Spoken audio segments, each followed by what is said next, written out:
పూర్వకాలంలో ఒక గ్రామమందు 7 అన్నదమ్ములు ఉండేవారు. వారి భార్యలు 7. పొలాల అమావాస్య నోము నోచుకోవాలని నిర్ణయించుకున్నారు. అమావాస్య రేపనగా ఆఖరి తోటి కోడలకు కొడుకు పుట్టి చనిపోవడం జరిగింది. అందువల్ల తోటి కోడలకు అమావాస్య నోము నోచుకోవడం జరగలేదు. వారంతా చిన్న తోటి కోడల్ని తిట్టుకున్నారు. అలా ఆఖరి కోడలు 6 సంవత్సరాల పాటు పొలాల అమావాస్య ముందు రోజునే బిడ్డను ప్రసవించడం, ఆ బిడ్డ చనిపోవడం, ఆ కారణంగా వారు 6 సంవత్సరాలుగా ఈ నోము నోచుకోవడం జరగలేదు. నోము చెడిందన్న ఉక్రోషంతో 6 తోటి కోడళ్ళు చిన్న కోడల్ని నానా దుర్భాషలాడి బాధ పెడుతుండే. వారు 7వ సంవత్సరం కూడా యథాప్రకారం పొలాల అమావాస్య ముందు రోజున చిన్న తోటి కోడలికి కొడుకు పుట్టడం, చనిపోవడం జరిగింది. తోడి కోడళ్ళ ఈసడింపులకు వెరచి చిన్న కోడలు తన బిడ్డ శవాన్ని ఇంట దాచి తోటి కోడళ్లతో కలిసి పొలాల అమావాస్య నోము నోచింది. ఆనాటి రాత్రి ఆమె తన బిడ్డ శవాన్ని తీసుకొని పూడ్చిపెట్టుటకు గాను ఊరి బయటకు బయలుదేరింది. గ్రామ సంచారం చేస్తున్న పోలేరమ్మ తల్లి, బిడ్డ ఎందుకు ఏడుస్తున్నావు?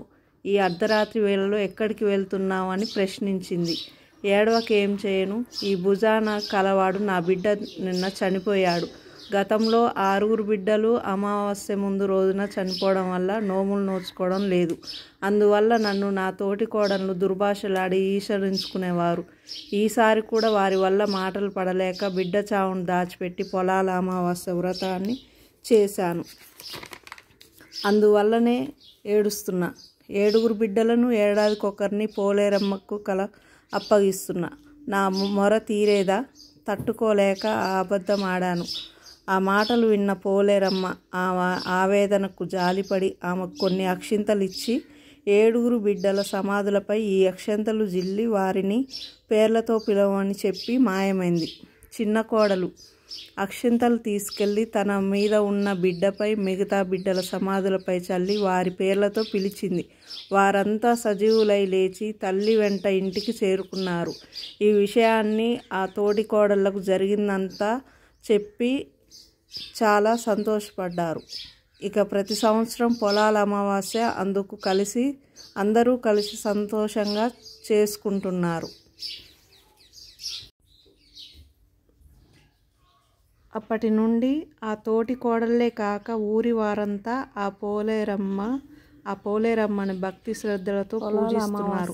అందుకే పొలాల అమావాస్యకు అంత ప్రత్యేకత ఉంది. అందుకే ఆ పోలేరమ్మని అంతగా పూజిస్తారు. మన పొలాల అమావాస్యకు అందుకే అంత ప్రత్యేకత. ఈ కథ నచ్చిన వారు ఒక లైక్ అండ్ షేర్, సబ్స్క్రైబ్.